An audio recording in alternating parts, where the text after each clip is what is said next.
So what if I told you that our entire modern definition of civilization, everything from cities to writing to technology, is just fundamentally wrong? That we've been measuring the wrong thing this whole time? We're going to tear down that old definition and rebuild it from a single, powerful idea. That true civilization isn't about what we build, but how we care for each other. Okay, so let's dive right in by challenging an idea we all kind of take for granted. We're taught to look for certain signs to tell us when a society has become civilized. But what if those signs are a complete misdirection? Just think about it for a second. When you hear the word civilization, what pops into your head?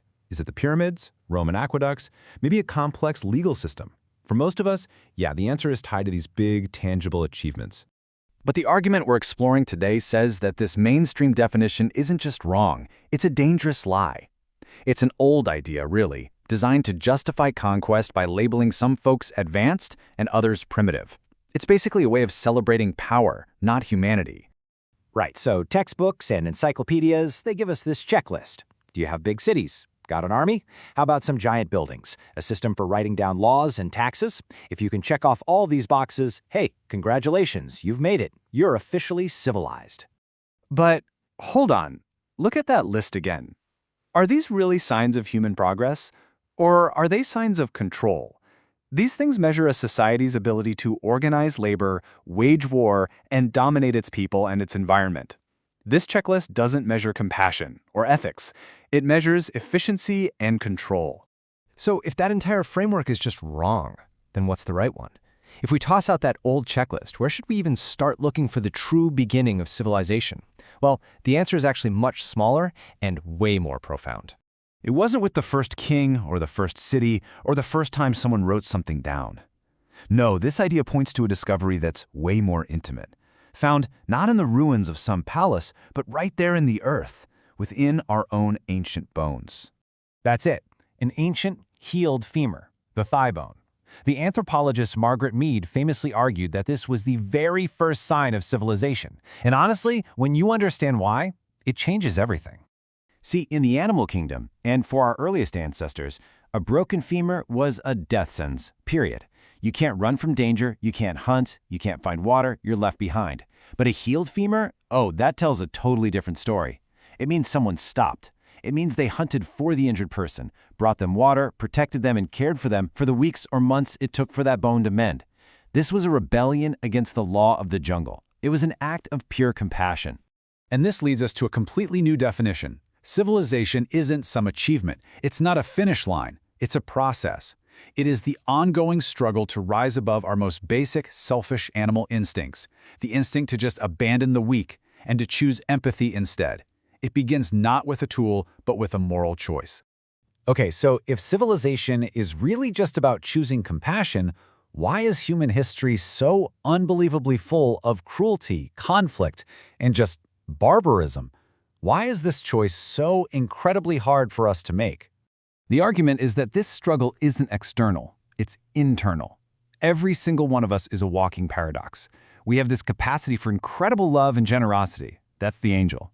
But we also have a capacity for selfishness, greed, and cruelty. That's the beast. The progress of civilization is really just the sum of billions of these tiny daily battles happening inside each of us. And what's really fascinating is how this idea pops up all over the world, in all these different traditions. In Hindu cosmology, we're living in what's called the Kali Yuga, an age of conflict, where our baser, animal instincts are stronger and our connection to compassion is weaker.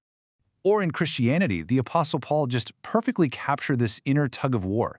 He recognized his desire to do good, the angel, but felt this constant pull from the beast, the part of him that kept making selfish choices. And that's not a failure, it's just the human condition. And in Buddhism, it's the same kind of idea. We all have this enlightened, compassionate Buddha nature inside us. That's our angel. But it's all covered up by layers of defilements, stuff like greed and anger. The whole spiritual path is basically just about clearing away that mud so our inner light can finally shine through. Okay, so if civilization is this deep, internal, universal struggle, where does culture fit into all of this? We tend to use the words interchangeably, but according to this line of thinking, they are totally different things. Culture is everything on the outside. It's the language we speak, the food we eat, the songs we sing, the holidays we celebrate. You aren't born with it, you learn it. It's the unique style, the personality of a group of people. So, if civilization is the inner soul, culture is the outward clothing. So let's put these two ideas side by side. This is really where the distinction becomes super clear and super powerful. Check this out. Civilization operates on a universal ethical scale. The choice to care for someone who's weak is a moral good in any society. That means civilization can be high or low. Its opposite is barbarism. But culture? It's totally different. It's stylistic, not ethical. There's no objective high or low. I mean, chopsticks aren't morally better than forks, right? They're just different. Culture is about identity, so it doesn't really have a moral opposite. And this right here is the most critical point of this entire idea.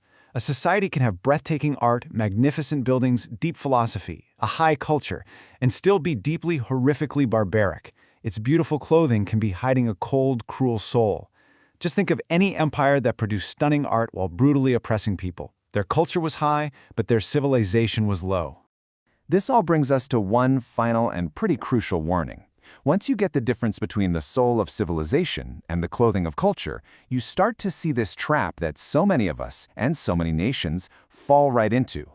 This is the danger. The second you start believing that your clothing, your customs, your language, your way of life is inherently better than someone else's, you are waking up the beast inside. You start seeing difference not as diversity, but as a ladder, with you at the top. And that feeling of superiority gives you permission to stop being civilized. It justifies dismissing other people, creating enemies, ignoring suffering, all because they are somehow less than. It is the ultimate betrayal of that healed femur. You're using the beauty of your culture as a weapon to justify the cruelty of the beast. So in the end, it all comes back to that simple, ancient choice. Civilization isn't something that's locked away in our museums or history books. It's in the small, daily decisions we all make. It's that constant battle between turning away and choosing to care. So the question this idea leaves us with is a really personal one. Who are you going to choose to be?